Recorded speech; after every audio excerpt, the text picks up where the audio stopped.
The views and opinions expressed in Heartbeat Debrief are solely those of the host and guests. They do not represent the views of any employer or organization. This podcast is for educational mentorship and guidance purposes only. If protocols or policies are discussed, always follow your state, local organizational policies and procedures, regulatory guidelines, and scope of practice. Viewer discretion is advised as this episode contains strong language and may not be suitable for children under the age of 16. Hey everybody, and welcome back to the Heartbeat Debrief.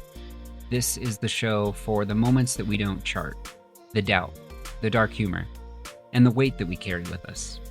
Sometimes it's the quiet wins, but mostly it's the things that follow us home long after the shift is over. Now today I'm joined by a buddy of mine and a fellow alumni of the Echo Future Flight Crew program, and we're going to talk about something that's always been a concern in healthcare. But I would wager to say that it's gotten impossible to ignore over probably the last decade. And that's violence in healthcare. All right, it's the thing that sits in the back of our minds when we walk on scene or when we go into a patient's room.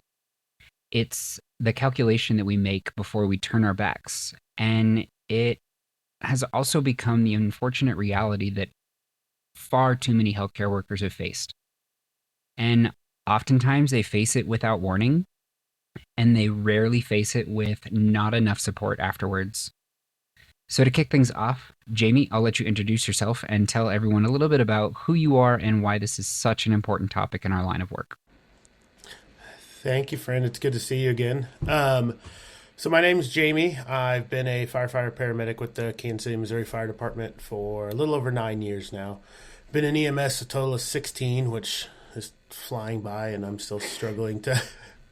Every once in a while when I'm like, why am I just so tired of life? Oh, I've been in healthcare for 16 years already. Yep.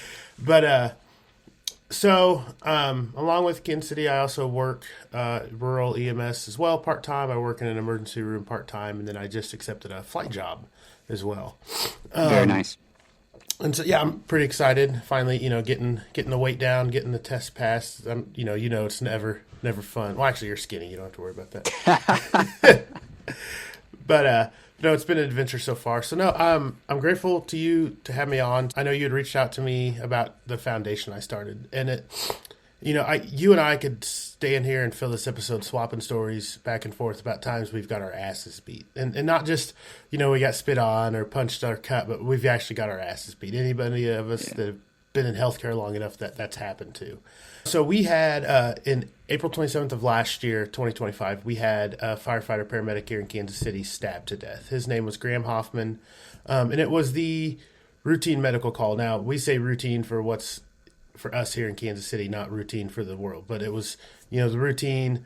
Gal got discharged from jail/hospital, was walking down the side of the highway being kind of a problem, realized she wasn't going to have a place to go, decided to, she had a cut that she wanted EMS evaluation for. We decided to take her to the hospital, and while en route, she became belligerent and stabbed one of our firefighter paramedics directly in the heart. He was able to make it to the hospital, which I will say the hospital did a phenomenal job. If anybody that knows traumatic arrest is just not good, but he was able to get to the hospital where he did lose pulses. They were able to do pretty invasive procedures and get him back for a long enough period of time for his family to come and spend some time with him before he ultimately passed. And it was so interesting seeing the response from the community, which was great, right? Fully supportive of everything, but they were just so dumbfounded by the fact that why would anybody want to hurt a healthcare worker? Why? Yeah. It's the fire department. So why does anybody want to hurt it? And, the rest of us that have been doing this job are on the sidelines just simply saying, told you it was coming. We told you it was going to take someone getting killed, and here we are. And it brought a lot of, if anybody knows the fire department world, or let alone the hospital world too, there's never something as simple as, hey, see problem, address problem, fix problem quickly, right? And so, when our fire departments, it's great and they do great things by us, but there's always a process. If our fire administration has to agree with it, along with our chiefs union, along with our firefighters union, along with City Hall, there's so many steps that have to be in alignment or it just falls apart. And we had a firefighter paramedic here that was punched a few years ago now. It was punched and used the only thing he had to defend himself, which was his tough book. And, of course, it looked terrible, and everyone wanted to say, oh, my God, how did this happen? But we've all said, well, we knew this was coming. What are we going to do about it? And since then, nothing really of substance ever happened. Originally he was fired, and through our union doing great things, he was able to get his job back as he should have. But it was one of those things of, even then I started like, hey, here's some easy, quick solutions that we can kind of start to do to address this. And time after time after time after time, it did, I don't want to say it fell on deaf ears. It hit roadblocks. It came to dead ends. Lots of red tape. Yeah. And, after Graham was stabbed, I had leaders in our unions and our fire departments come up and say, hey, let's do lunch. Let's grab a beer. Let's talk this. Sorry, we didn't listen to you, man. And I just was like, hey, I understand you may be sorry. I understand, we are all grieving to this, but I'm done doing it on your terms now. And I realized when you just kind of take a step aside, I found an awesome way through the nonprofit we created to kind of really start to make some good change at a much faster speed that affects more than just our city, just our fire department. And that brought about the Station 10 Foundation. So the name came from the station I'm currently at, Station 10. Third busiest engine in the city, first busiest ladder, two of the busiest ambulances. Our bells go off 50 times a day. We get everything from, we get our shootings, our stabbings, our wrecks, our fires, you name it. We get it all. And so back in May for Nurses Week, I had, because I've always been big on healthcare is healthcare. Whether we're in an ambulance, whether we're in a hospital, we're all doing the same job, just with different uniforms and slightly different ways to go about it. But we're the same team. Yep. And I see, in the line of duty desk we've had in Kansas City, I see how our healthcare friends in the hospitals, our nurses rally around us. The hospital that Graham went to when he was killed just a year before had treated another one of our firefighter paramedics when he died in the line of duty. And so that ER had quite the trauma bond with us. Great nurses there, but they'd been in the shit with us. And we're all one team. That's a tough bond. Yeah. And so I had made a post for Nurses Week on our station Facebook page that I manage. And I had reached out to some friends and I said, hey, tell me about a time you got beat up in healthcare. And I had a lot of, I think we made. Yeah, I saw that post. Yeah, about 50 different little pictures of I was punched because of this. I was spit on because of this. And, everything from a nurse being internally decapitated to a nurse being shot to a nurse being stabbed. You name it, the stories were on there. It went viral. 25,000 shares. We had nurses from the Pacific Northwest to Florida sending thank you cards and stuff to the station just for the advocacy. And, to me, that's something I've always wanted. I think firefighters should be advocating for nurses the same way nurses should be advocating for firefighters. We are the same team. Agreed. And so that was really where the name of the organization came from, the Station 10 Foundation, was to show that unity throughout healthcare. It doesn't matter if it's a clinic, a fire station, a doctor's office, a ER. We are in the same team. And especially it's been nice for the nurses to kind of see that, oh, hey, the fire guys do have our backs. Yes, they may bring us to drunk assholes at 2 a.m. and roll out really quick and not get a good blood sugar. But when shit hits the fan, we're all in the but when shit hits the fan, we're all on the same team. We're in this together. Yeah, and that is the important thing. Yeah. Well, for one, very sorry to hear about Graham. A bunch of us here in Colorado did order the shirts, his station shirts. That was very nice of the shirt company to do all those for him. And I think that one thing that has come out of this unfortunate circumstance is something pretty great, and you should be proud of yourself for what you've done so far and what your organization is doing for healthcare workers. Where do people find the Station 10 Foundation, or where can they donate to it? What projects you guys have going? Can you talk a little bit more about that? Yeah, so right now we've got our Facebook page. It's the Station 10 Foundation. Our website's almost up, should be ready to go March 1st, and that'll be the station10foundation.org. So, and I'll share those links with you when those get up. And this is where I always struggle kind of with humbleness, is I don't want things, I just want to do things, right? And so a lot of people have been like, well, where can we donate? And it's not, money's nice. It can help us do great things. It's the awareness that I'm trying to raise. we've done some outings. I went to a conference in Vegas. It was only for police, fire, healthcare, like HRs, administrations, right? And I was like, oh, perfect. This is a great, Yeah, that's a great place. Really get to talk with them. And so many of them were like, violence in healthcare? What? We've never heard of this. And I was just like, oh my God, I've got a much more uphill battle than I realized, right? Yeah. And so then the second step, kind of that awareness part, is just realizing we're not just necessarily asking for everybody to get thrown in jail, right? Like that's not going to solve this problem. Like I think no matter what in healthcare, we've all realized that like jail's not going to solve this. Jail's not the answer. Yeah, and so that's one of our biggest things we're working on with our foundation is we have to have numbers. You know, as I do, that this is so underreported because we've just accepted this as part of the job, right? Like, oh, yeah, like that's the risk we carry, right? But I always, especially in the fire service, I say, well, we just accepted that hundreds of people would die at every building fire when we had fires until we developed fire code, right? And now all of us, like, and now if it wasn't for EMS, we wouldn't have fire departments. So, like, no, I don't accept that of like it just I've accepted the fact that we've accepted it, but no, don't tell me that it's just, you know, one of those things. So as I talked with so many of these HR leaders there, they were like, they made the comment, well, we can't just throw everybody in jail. I said, you're right. We can't, that won't solve the problem. But what we have to do is to even figure out how we go about this. We need 2 to 3 good years of data just to show where our problems are. And they're like, well, what do you mean? I said, okay, for example, I said 2 violent patients in healthcare are diabetics and are seizers, right? Nobody takes that personally. Everybody understands that like diabetic and seizure patients can become violent and it's not personal. They don't need thrown in jail for it. But I said, you as a city administrator, right? If you're not getting this data from your fire departments, you know, police departments, your hospitals that are being sent in, how do you know where to target your diabetes education in your community? How do you know where to target your seizure resources in your community?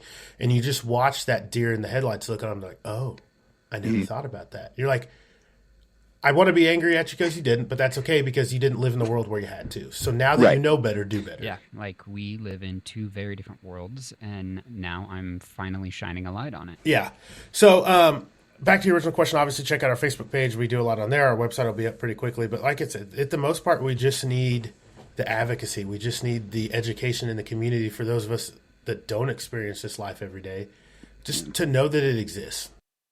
Yeah, and I feel like that can be kind of hard to do. You know, I made the jump to the NICU from EMS, and I don't want to say every single person that I work with, but the majority of people that I work with, they don't know what violence in healthcare is unless it's like an irate parent, right? Like the babies aren't spitting on us. They're not cursing us out. They're not throwing things at us. They're not trying to fight us, right? But there's parents that do get irate and violent, but that's not as common. And we have had to trespass parents from the hospital because they threaten staff or whatnot. But that's the extent of their knowledge. So I feel like it's hard for those that aren't in the trenches, right? In the streets, in the ER. It's hard for other healthcare workers to see that violence and understand that patients are capable of doing such acts of violence. And I do think you're right. Being an advocate for healthcare workers and being like, you know, I've never experienced this, but my friend has.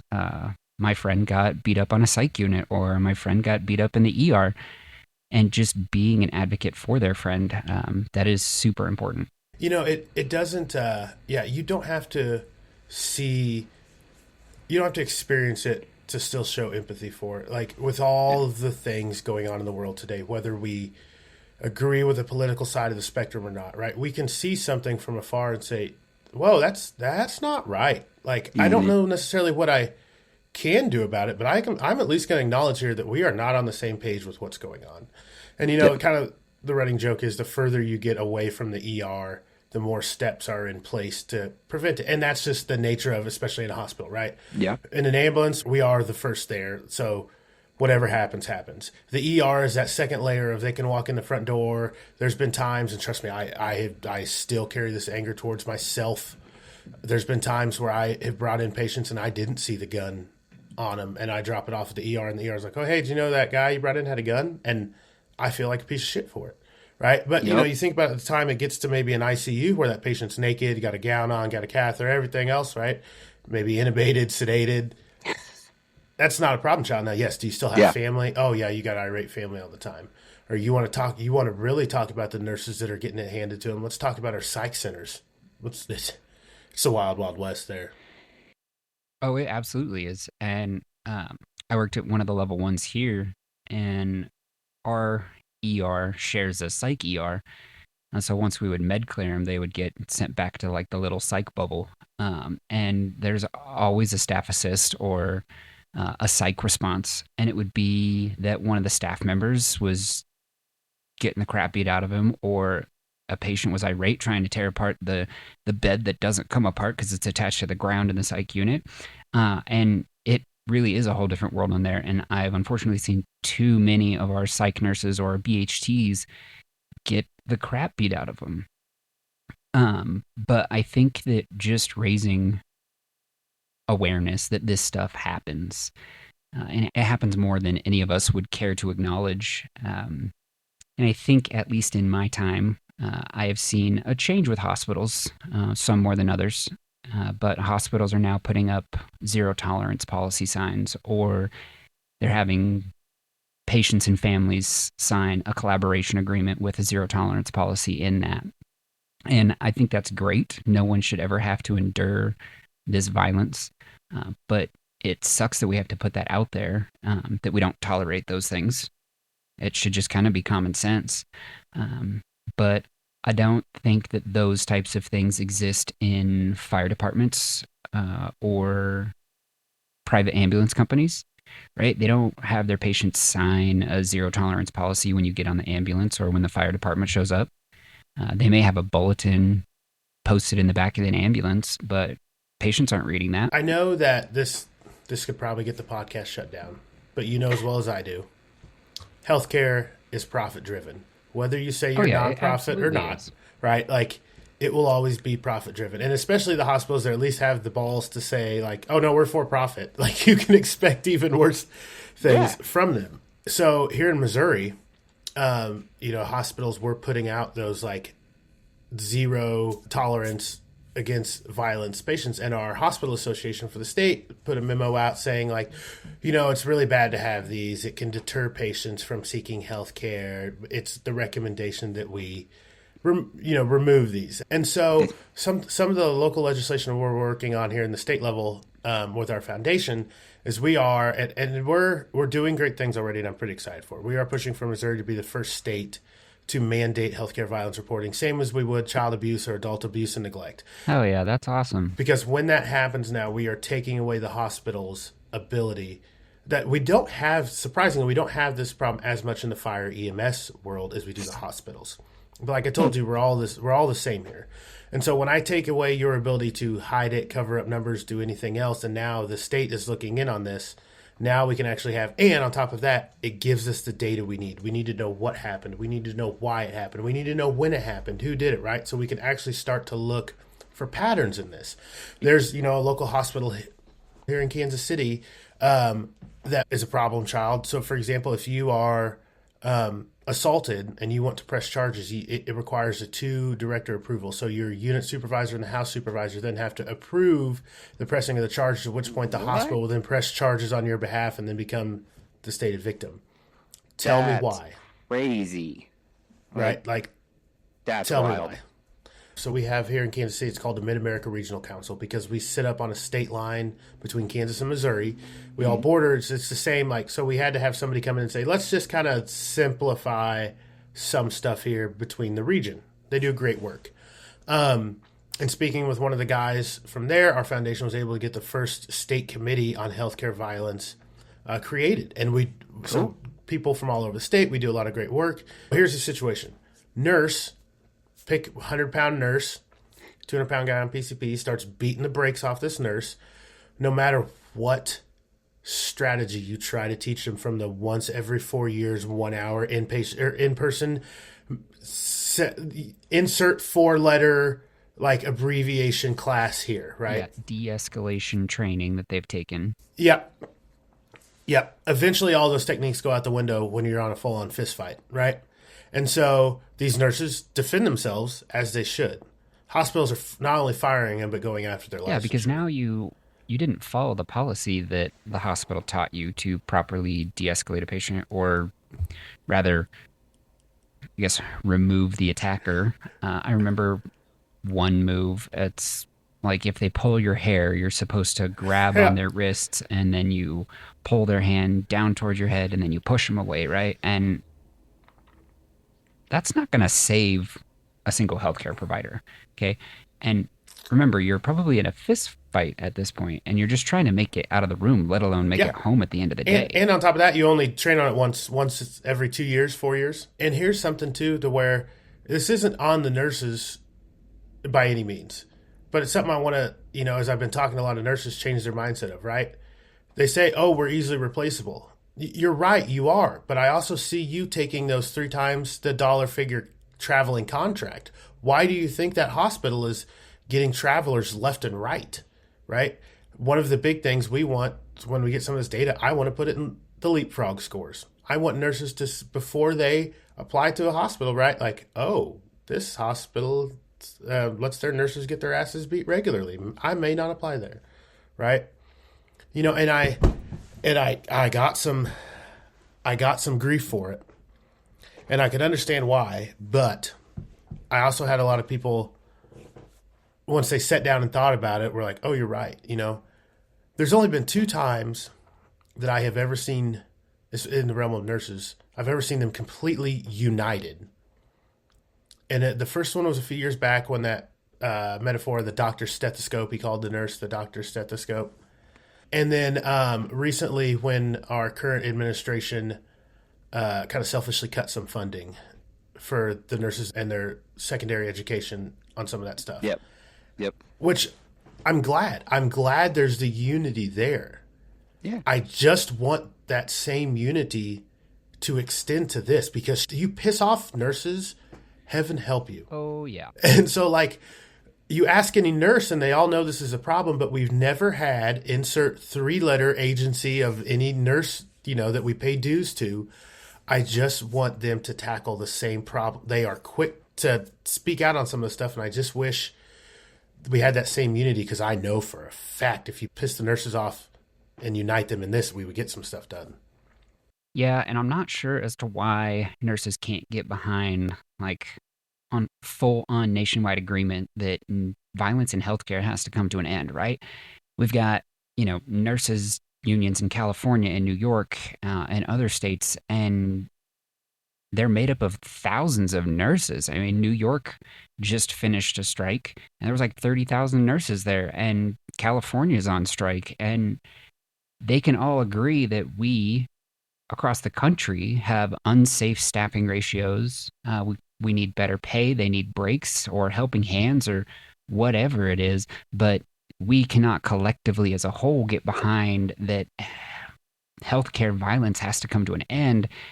And it is something that I just don't understand as to why we can't do that, or why, these 3-letter agencies that we pay dues to can't focus on that more and get something done, because it doesn't just affect firefighters or medics or nurses. It affects every single person in healthcare. So I don't know why we don't use some of these large organizations of professional groups that we are all a part of to just get behind and tackle this. And I will say that it's starting to change. This past year at the Emergency Nurses Association conference, health violence in healthcare was a really big topic, and they talked about a lot of things, but it's the same in fire and EMS, right? We want to talk, our unions are, as they should be, right? Big on staffing ratios, big on cancer benefits, right? But some of the things yes, we should have those protections, but then we also don't understand why there's a nationwide shortage of paramedics. Maybe because the morale around this job just sucks. Yeah. You tack in some low pay, 24 or 48-hour shifts, and then you ask us to go out and get cussed out, spit on, thrown punches at by the public. Yeah. Oh, and wait, you mean people aren't coming to this job anymore? Just color me shocked. Yeah. And so that was as we formed our board for the Station 10 Foundation, that was one of the things I wanted. If you give me $5 I will go spend it really quickly, right? So I needed a good group of people around me to keep me in check, because sometimes I just get too passionate, which can be a bad thing, right? If there's no checks and balances. And so our president of our foundation, his name is Kyle Harkin. He's a trauma surgeon. And there's two reasons I wanted him as our president of our foundation, especially when it comes to hospitals, right? Anything that gets done goes through doctors. And I wanted somebody as the head of our organization to be able to have those peer-to-peer conversations with his fellow physicians to be able to start to advocate for change. Second being, he was the surgeon that treated Graham and had to pronounce him. And so I know this hits home for him. Our vice president, oh, sorry, go ahead. Oh, no, I was just going to say that when you have somebody like that who can speak the language and navigate the bureaucracy of these large hospital corporations, that's important. And then tie that with somebody who's personally connected to why this foundation was started. That means a lot. And that type of person can really get some stuff done. Yeah. Our vice president is Jana Meyer. She is a 15-year critical care nurse. 12 of those she spent in pediatric and neonatal flights as a transport nurse, and now she is on the trauma team at the same hospital that Graham was taken to. And she really brings a lot of great things from our wellness initiatives. So one of the biggest things we wanted to have with our foundation was we can work on the front end to bring awareness and go after some of this stuff, but it's still going to happen. So what can we be doing to help the victims of it? Which we'll talk about a little bit in our 3 pillars, but she's doing great work with that. Our secretary treasurer, Jacqueline Beatty, she is a decade-long ER nurse in one of our busy level 1s downtown that just has seen it all, done it all, and she does phenomenal work. We also then have another ER nurse turned nurse practitioner. She was in a busy level 1. She is now a nurse practitioner dealing specifically with healthcare and first responder mental health, which I love. She does great work with Jana. And then we have the Clay County, Missouri sheriff. His name is Will Aiken. He's a former military guy. He is the sheriff. So Kansas City embodies 3 different counties. And so part of Kansas City is in Clay County. It's the county that Graham was killed in. And he is about as cool of a guy as you could ask for. He continues to run unopposed in his elections because there's nobody better than him. But I also the reason I wanted him on the board was to start to build the same way I wanted Kyle. I wanted law enforcement on the board to be able to have those conversations to say, hey, like, when we do these things, how's your communication with your local law enforcement agencies? What communications can you be having with them to start to develop some preemptive stuff, some good protection, some response mechanisms, how do you want your reports written, right? How can we make this communication that much more seamless to be able to help everybody down the road? And he has done great work with that. One of the biggest things we identified here in the Kansas City area is a lot of these crimes go municipal instead of state. And so it would just get referred to the local police department. They would write it up for municipal jurisdictions and judges, and it would constantly go mental health court, drug court, or just disappear. The 3 hospitals in his county, 2 of which are trauma centers, he said, hey, here's the deal. Anytime your staff is assaulted, you call my office directly, and I will send a deputy out to take a state report anytime this happens. You can't beat that. Awesome. And then so we've got Chad Daly as one of our training chiefs at Kansas City. He's 35 years on, been there, done that. He was at Ground Zero during 9/11, pulling bodies from there. He has his own training company, and I really wanted to have that training aspect of how do we communicate with other departments, with hospitals, when we want to bring some of these trainings in to really get this rolled out correctly. So all those minds together, I just brought a bunch of smarter minds in together to kind of help me with this vision that I had, because I don't do a damn thing. Hey, every circus needs a ringleader. So really when we formed this, we had 3 pillars we wanted to approach. So our first was bringing awareness and on the state, local, public levels of how we can get this done. So for example, in Missouri, a healthcare worker is what we call a special victim. So how it's supposed to work. If I punch somebody at a bar, that's assault, right? If I punch a nurse in a hospital, it's supposed to be assault with the special victims multiplier, which makes it an increased charge. Now, the state of Missouri has very gray laws on it, but it can be of benefit. For example, in order for it to be a felony charge in the state of Missouri, it has to be a lasting injury resulting in stitches, injury resulting in broken bone, injury requiring surgery. So it's very gray, right? And so if you get a prosecutor that's like, oh no, I can hang it based off lasting injury, we're good, right? Yeah. What we were seeing here in Jackson County, which is the main county of Kansas City, a nurse would get 3 stitches, and because we have multiple prosecutors, they'd say, oh, well, my interpretation of this law is 5 stitches. Kick it down to municipal. We'd have another nurse get 7 stitches, and a different prosecutor would be like, well, my interpretation of this law is 10 stitches. It should be double-digit stitches. Kick it down to municipal. So there was no consistency in it. Yes, to the fact that and prior to this happening, in 8 years, there were only 2 felony assault charges on healthcare personnel in Jackson County, right? So we already start to see the inconsistency.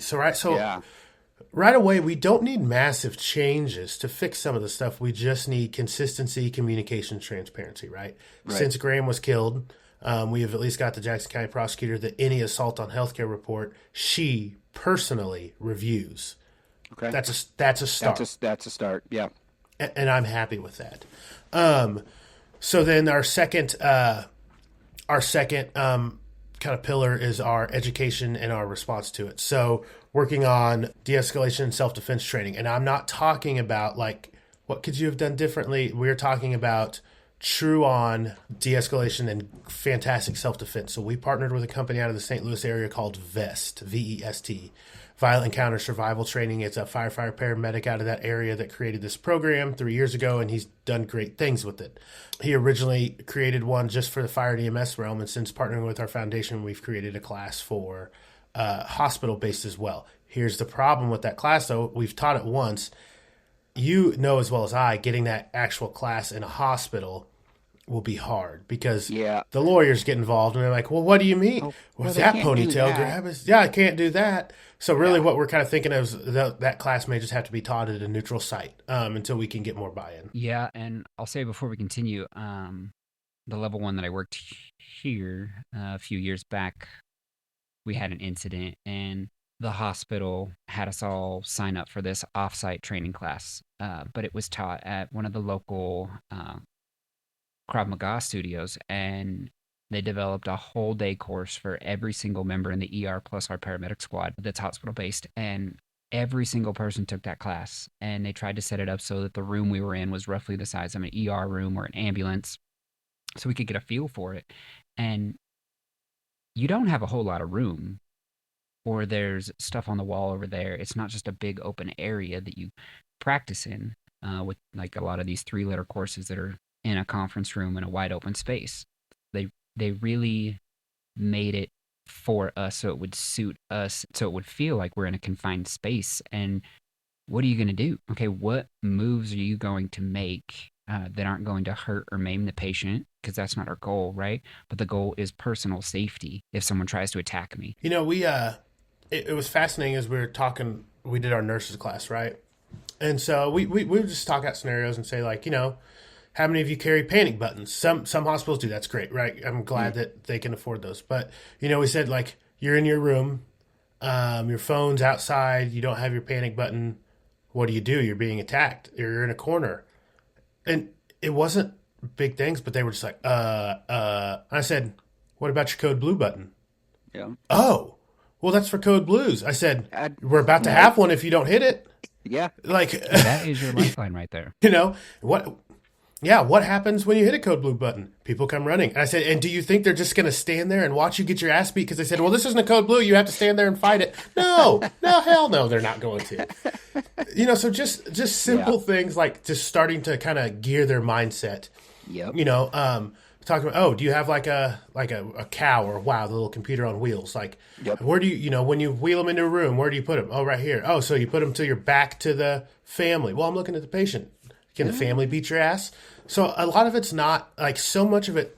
When we talk about de-escalation, right? We're not talking about de-escalation from the standpoint of like, say this one phrase and it calms everything down. Right. We're looking at de-escalation from the standpoint of how can you set yourself up for success to never allow the situation to escalate, right?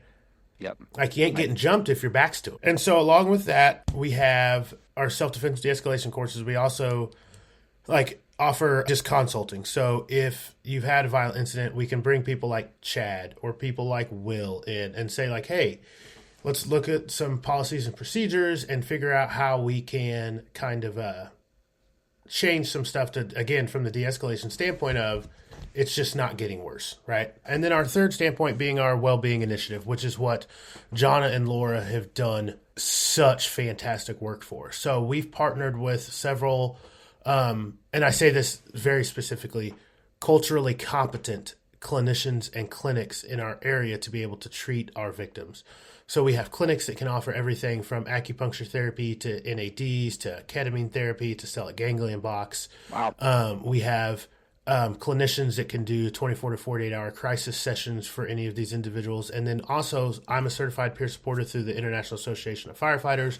John is a certified peer supporter through First Midwest. So we have the ability to come to these places and then also offer post-incident debriefing sessions and really talk things out and just work with these units, work with these departments that have experienced this to be like, hey, yes, this is not right. Let's talk through this. Not necessarily from the standpoint, because there is that fine line. I know you know this too, Devin. There's that fine line between what could you have done differently versus, hey, let's make sure this doesn't happen again. Right. And so we've, one of our most recent ones, we had a nurse here in our city that was assaulted and stabbed multiple times with a screw. And so, we think, oh, just a screw, but like that shit hurts. Yeah. And it leaves scars and it's dirty and you're getting tetanus shots and God knows what else. Gross. The biggest thing too, which I guess if you ask, what I do for this foundation, even though it's still not much, I've been fortunate enough through my time here in Kansas City and going to these hospitals of just, being friends with people, like playing nice, not being that asshole medic that walks into with a God complex all the time. Yeah. And it's really easy when, you start this job 9 years ago and you make friends. Well, guess what those friends are now? They're not just nurses anymore. They're unit directors. They're unit assistant directors. They're educators. Yep. And so I've built up that great network of just being able to text or call those people directly and be like, hey, I heard about this nurse. What do you need? Right? Yeah. And we've had great buy-in with that of just like having those simple conversations because they know as well, especially in the ERs, they know their hospital kind of doesn't really have their back. Yeah. So it's way easier to do some of that stuff off the record of just like, hey, like, let's work on that and we'll get going forward. So that's where we're at so far. We've also are working with our local police department here in Kansas City. For example, like Rose Brooks is a really great organization for victims of domestic violence here in Kansas City. And so they partner with our police department. So anytime they make a domestic violence call, they have a little pamphlet from them that they can hand out to the victims and say, hey, like, here are all your resources. Like, we're taking this report. Here's what we can do to help you. And so we're getting one of those created, hopefully, to work with our local police department of any times they make those responses to the local hospitals. And we've even had to talk with a lot of cops to help change their mindset. They're not coming at it from a bad place, but years and years of them filing these charges and watching them go nowhere. Well, guess what their first response is to the nurse of like, hey, they're probably not going to do anything. It's not going to go anywhere. Yeah. And so the nurses automatically think, well, the police department doesn't care about us. No, guys, that's not the case at all. They just have time and time tried to advocate for you and they've got their dicks slapped and they're just tired of trying.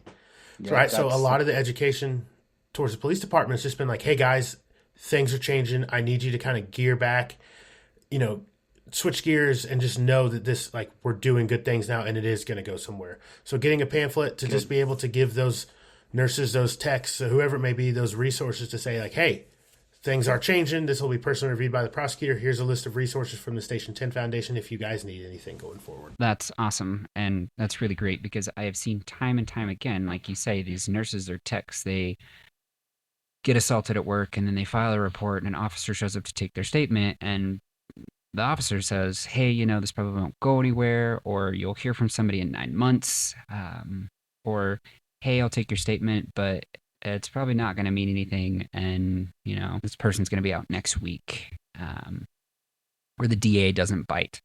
They downplay the situation because of their experience within the legal system. And I would say that I've seen that a majority of the time, but I have seen on very few small cases where it does go to trial and it does have an impact. Not very many, but when it does happen, that healthcare worker gets put through the ringer. They get questioned and the hospital says, well, what could you have done differently? Or what did you try? What do you mean, what did I try? the person threw a chair at me and started attacking me. Like, what do you want me to do? And like it sounds bad, but like the stupidity of it, it's just so you can't help but laugh anymore. They're like, I don't know. I guess I should have fucking lit something on fire and saged the room, director. I don't know. God, like. Yep. Yeah. It's pretty unfortunate that this is the response of anybody above that is not directly involved in the situation.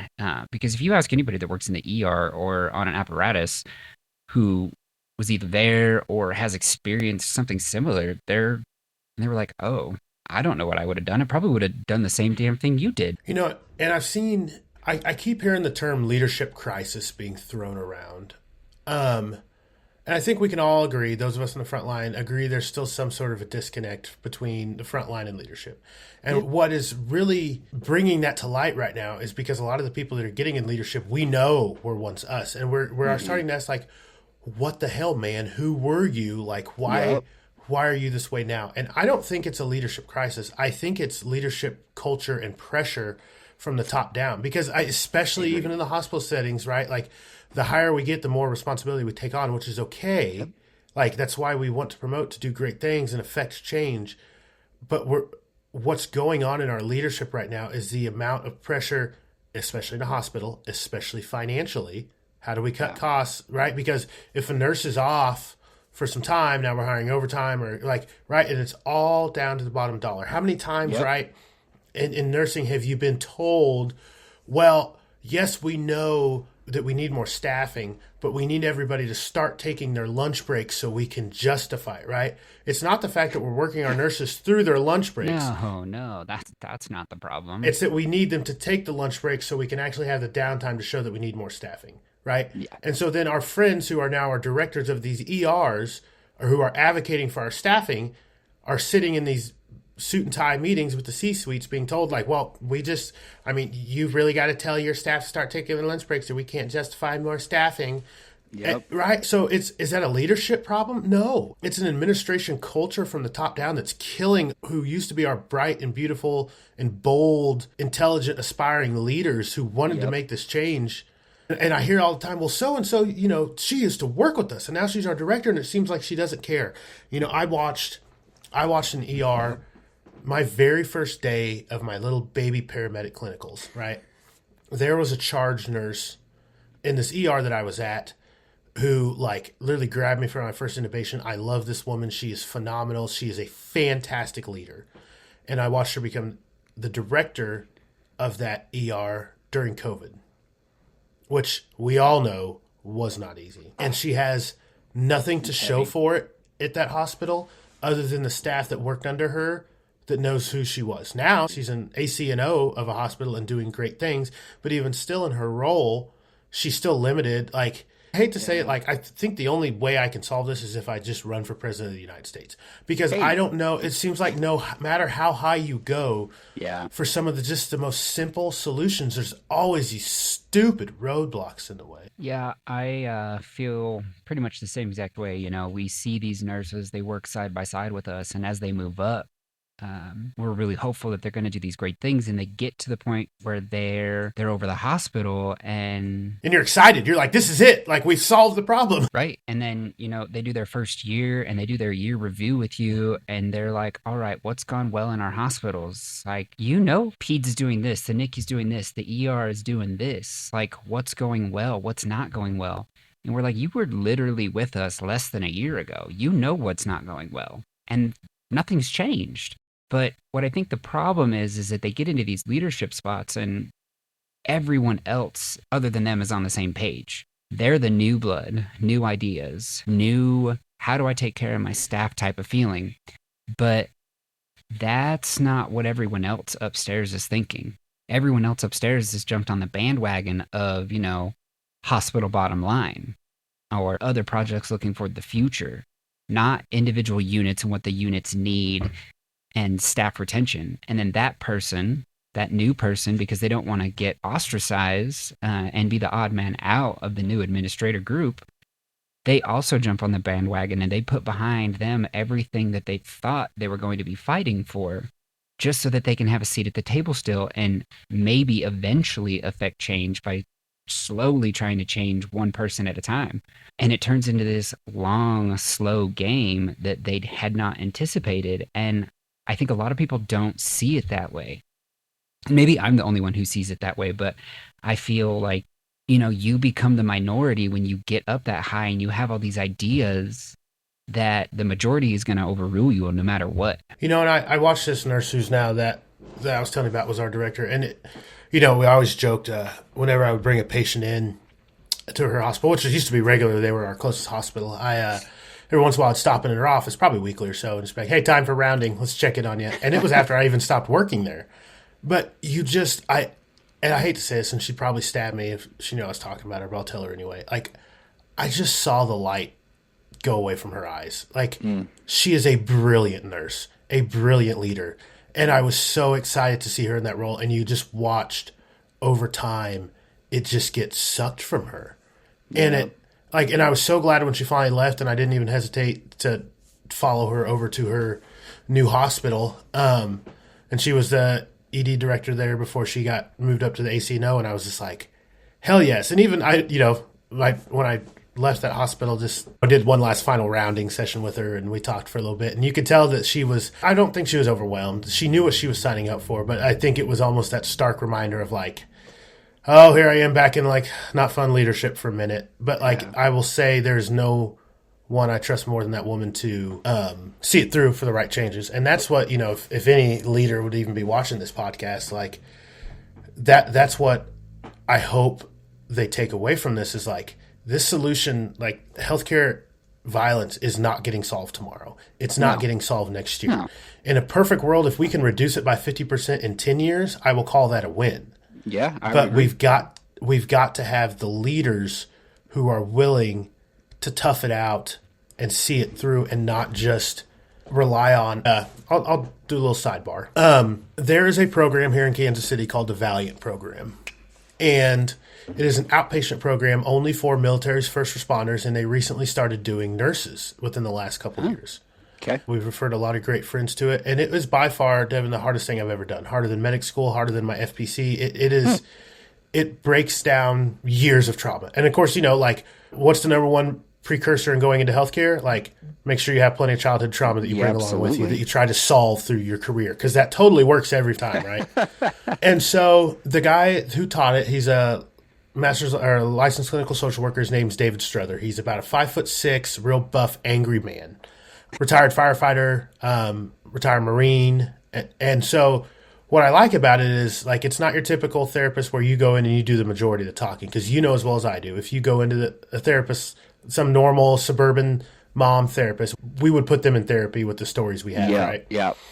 And so one of the biggest thing about his program is accountability, right? And so all the time he'll be like, all right, so tell me what happened. So you tell him the story and be like, and then what'd you do? And so you tell him, and he's like, yeah, because you're stupid. And you're like, oh, I guess I am, right? And you try and tell people about it, and they're like, well, what's it about? And you're like, well, you go in there and you get told you're stupid a bunch, and you leave better. And they're like, I don't know if I want to do that. And I'm like, trust me, you do, right? And so one of the lessons he taught because it's 4 hours, it's shift friendly, but one of the lessons was morals and values. And he talks about how, like, all the time people will complain, well, this company doesn't just align with my morals, or it doesn't align with my values. And he says the number one way to learn if they're bullshitting or not is if they've quit. He's like, don't tell me about how it doesn't align with your morals and values if you're on year 20 there. Yeah. Right? And so that was the day, if you want to have an honest conversation, that was the day I knew I wasn't going to be at the fire department for a full 27 years. It's not because I hate it or I think anybody there is stupid or anything else, but I finally said, hey, I'm not in alignment fully with what's going on here. Now, right now, I wasn't going to make a rash decision and just quit that day. Yeah. But actually, so, February 28th of this month will be my last day there as I transition into flight. And I had the opportunity to make both work, but it came down to, one of the biggest things in flight that you and I have both learned is just culture, right? Yep. And I was just at the point where I realized that, this department didn't align with my morals and values anymore. And why? At the end of the day, doors still open, rigs still go out, people still get taken to the hospital, fires still go out. At the core, I was really struggling with what was right and what was wrong. And, that's when I talk about, like, to circle back around, when I talk about that director that I really loved, she finally made that move. She finally said, hey, this is not where my morals and my values are aligning. And she went somewhere that did align with them. And of course, the grass is not always greener on the other side. Nothing is perfect. Every organization will have its challenges. Absolutely. But, that was really one of those things. And especially really why I even started this foundation. I was like, hey, I'm just going to do this on my own.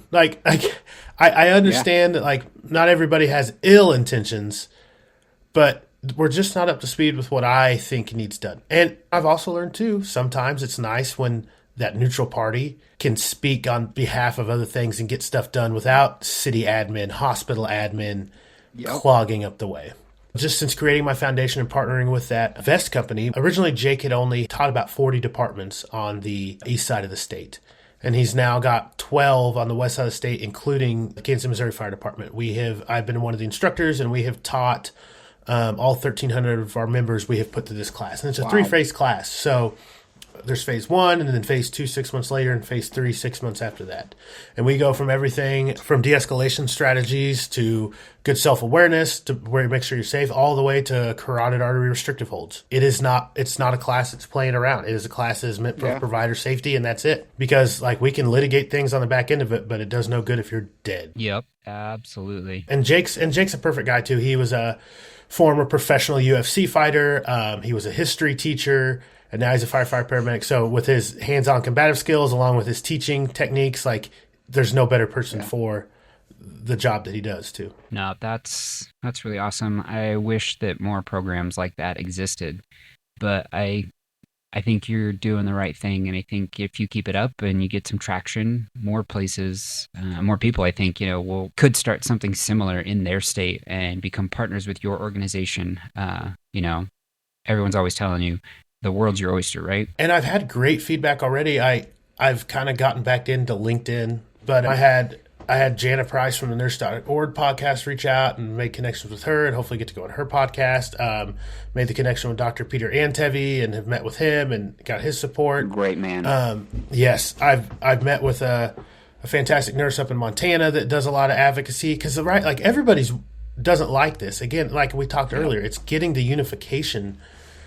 Get us all on the same page. We all have the piss and vinegar to do something about it. We just need the unity to do so. And so that's been great, is getting even kind of on the national level, getting some of that response for people really all across the country. They're like, oh, absolutely. So yeah, it's been fun. But even, here's the thing. If I can just start, in one hospital, in one county, in one state, that's all I need, right? I just need one hospital in the Kansas City area, which, we're getting there, to just buy in. I've got a county bought in. I've got, the Clay County Sheriff. I had the Clay County prosecutor who is prosecuting Graham's homicide trial come to one of our de-escalation self-defense classes and participate and listen to these stories from the nurses.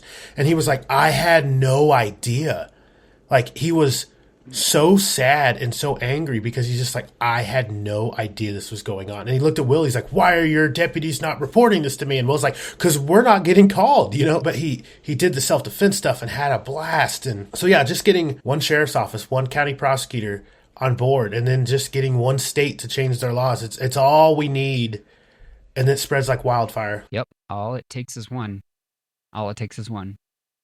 A couple of questions I want to ask. We got into the foundation, and I'm really glad we did, and I'm super proud of you.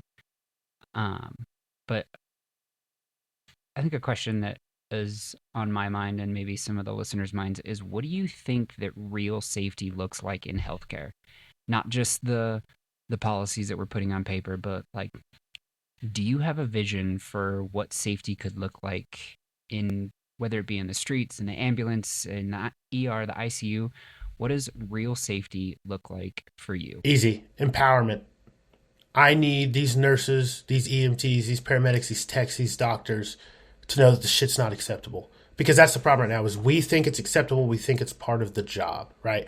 And like I told you earlier, we thought hundreds of people dying in fires was acceptable until we made building code. And we said, that's combustible. Don't put it in there. You have to have these smoke alarms. You have to do this. You have to have that, right? Yep. We thought it was acceptable till it wasn't. And so that's what I need, is empowerment. I need nurses to know, right? At the end of the day, in the fire service, right? It's a dangerous line of business. we walk into buildings that are on fire. That sounds stupid at face value, right? Yep. But I know that my department has provided me with excellent gear, excellent training, right? I know, like, when I walk in, we've had, God, I have 20 fires in the last probably 2 months at my station, right? And that's just my shift. Like, so I know when I walk into a building that's on fire, it's my training, my confidence, my gear, everything is set up for me to succeed, right? That's not the case in healthcare when it comes to violence. I would agree. And so that's my biggest thing is, what does it look like for me? Empowerment, right? Because the numbers are weird, right? Right now, we would say 1% of violent call, or 1% of calls in EMS is violent. Well, it can see we run 500 calls a day. That's 5 times a day a provider's getting their ass beat. That's right. That's and not 1%, good. 1% doesn't seem so bad, right? I'd take 99% odds, but I don't like 5 of my coworkers, right? Right.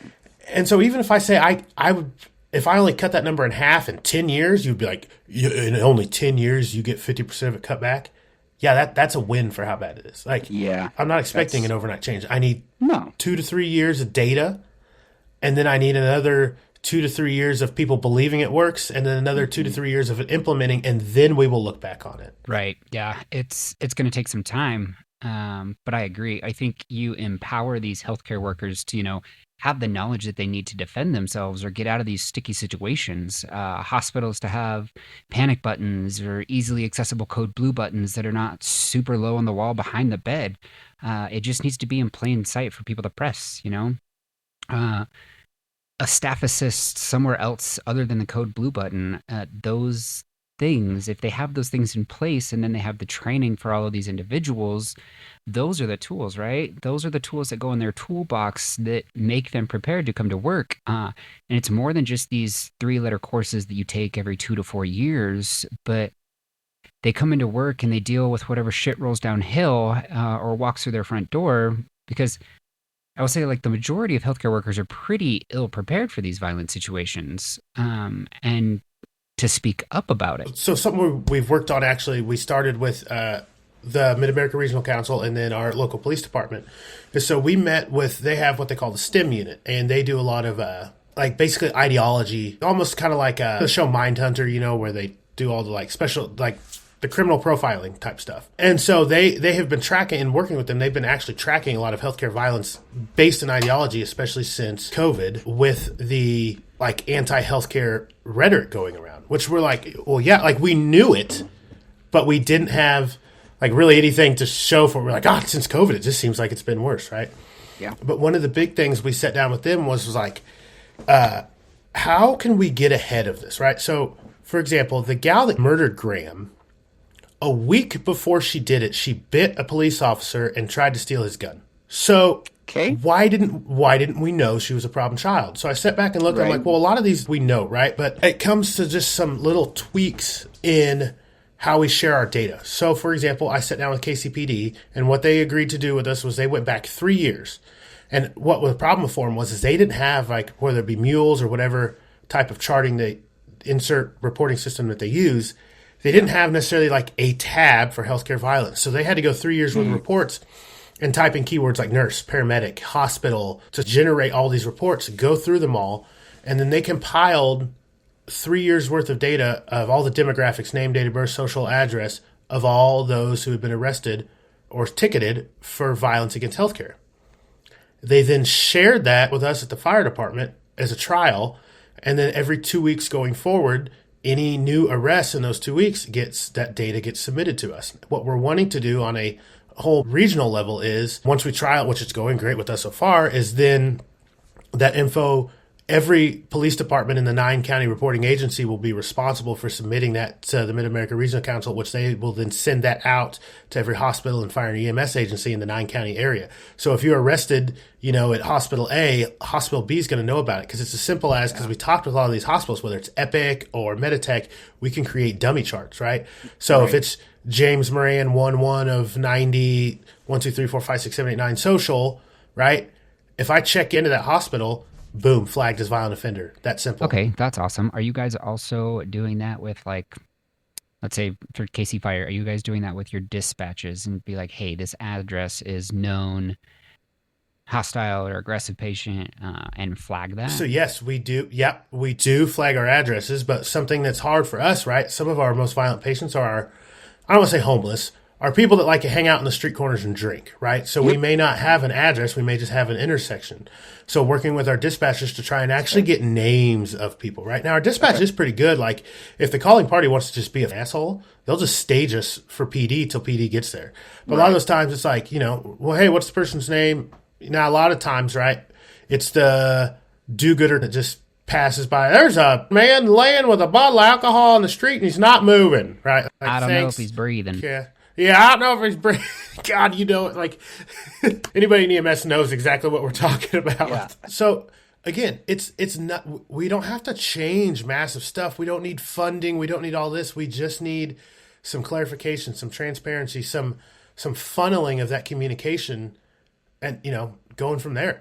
And we're doing great work with it. I'm excited for it. But yeah, it's just some of the simple stuff that we're like, well, why weren't we doing this? Why didn't we think of this before? Another one is we're working with our old instructor, John Hamilton. Fantastic man, fantastic clinician. Working with his company at Image Trend, of working with even some of these report writing softwares, whether it be Epic or ESO, but especially with Image Trend, and creating a system to where like none of these reporting systems have a violent patient tab, right? That's not a thing that's in their history. So just working with them, right? So for example, if I check into a hospital and I fall, right? The next time I check into that hospital, what's the first thing that happens? Fall risk. Before I ever even get into the patient's chart, fall risk right there. Why do we not do that for our violent offenders? So working with his company to do that for our violent offenders, or any hazard, right? Like any hazard to the provider of just like, hey, before you even get in the chart, know what's up, right? Alert pops up.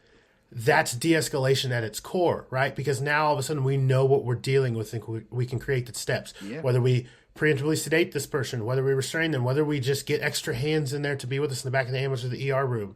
We're de-escalating it from never allowing it to escalate to violence. Yeah, those are all great. And I am super excited for you and the change that can hopefully come from this. Like you said, it's going to take some time. But none of this is copyrighted. That's the thing. None of this is copyrighted. Like anybody watching this could just say, I ain't putting up with this shit anymore, and do these same things in their own community, their own hospital. Yeah, you ain't wrong about that. I think my last question I have for you before we wrap up is, how do you think leadership can meaningfully respond when violence happens to their staff? And I'm not talking about a card that says I'm sorry or a gift basket that says I'm sorry you got your ass kicked. That's not what I'm talking about. I mean a meaningful response from the organization top down. That is the definition of just culture, right? What if we change the question, what could you have done differently, to how can we make sure this never happens again, right? We had a deputy chief, I'll give his name. His name's Nino Bruno. He just retired from the Kansas City, Missouri Fire Department with over 30 years. Fantastic man, right? I made a post, and you probably saw it, right, when I asked those providers for stories about the times they had been assaulted, right? This man's a deputy. He doesn't work on the ambulance normally. He's got the office job. He does great at it, right? And so he came in that night to my station and rode on the back half of our ambulance. And they ran 15 calls in 12 hours overnight, right? And I asked him about it. He said, when I saw those responses on your Facebook, he's like, I just didn't believe this was the case. Like, I didn't believe it. I couldn't believe it. Right. Well, and sure as shit that night, like he had some gal like try and spit on him and attack him. And he's like, he kind of had those deer in headlights. Like, not that he didn't care. I know he cares. Right. Like, but it was just like, if you aren't experiencing it, it's hard to believe it. Got your blinders on. And here's the thing, like I talked about earlier, Devin, it's not his own self-imposed blinders. It's the culture blinders, right? We want you in this role in leadership. Don't worry about this. Your job is to do this, and that's it. You're to manage these. We want butts and seats. We want training up to date, and if there's discipline, you handle it, right? And that's your job. And we're setting our leaders up for failure by doing that. That's either in the fire and EMS, that's in the hospital. And so, yes, like the question has got to change from what could you have done differently to what can we do differently to make sure this never happens again? And just empowerment, right? Like, thanks for the pizza party. I'm going to shit it out in 6 hours, right? Thanks for the Starbucks card. It'll be empty in the morning. What I need to know is when I come back from my next shift, you've taken steps in place. Like, and Yeah. every nurse, every medical understand it's not getting solved. Don't feed us a line of bullshit and tell us that, like, oh, we will have this fixed by tomorrow. We know you won't. But just tell. No, you won't. If you wanted to, you would have. Don't tell me that. Like, it's like the old relationship adage. If he wanted to, he would have. All right. But like, I understand that this can't be fixed tomorrow. We all know that. Right. Just give me the consistency that you're trying to improve it. Yeah. And guess what? That's free. I feel the tide turning, Devin. I really do. Unfortunately, it's going to be on the blood of our friends and our coworkers, the Grahams, the nurses, but I hate to say something as cheesy as a great awakening, but like, I go to these conferences, I talk to these nurses, I talk to these EMTs and medics, these techs, these doctors, like, we're done. We're tired. Yeah. We want to help people. Like, that's why we're here. We're tired, man. We are. Yeah, like all we did was just have a bunch of childhood trauma and wanted to turn it around to the benefit of others, and we're tired. All right, just let's help people without getting our asses beat. Yep, is that too much to ask? Yeah. All right, man. Well, I really appreciate you taking the time and sharing these stories, talking about the foundation. Once again, super proud of you. I will attach the Facebook link in the show notes for people to go to whenever that foundation link gets up and running. Send that over to me and I'll throw it in there. And if you guys do anything out in Colorado, let me know. I'll be right there to support you on this side of the state line, man. This year, I will say, for anybody out in Colorado, September 19th in Colorado Springs will be this year's firefighter memorial. If anybody's ever been there, it's an actual beautiful memorial. And this year, Graham Hoffman will be put up on that wall. So if anybody out there would like to come and support Graham, it's an absolutely beautiful ceremony. It is a beautiful venue.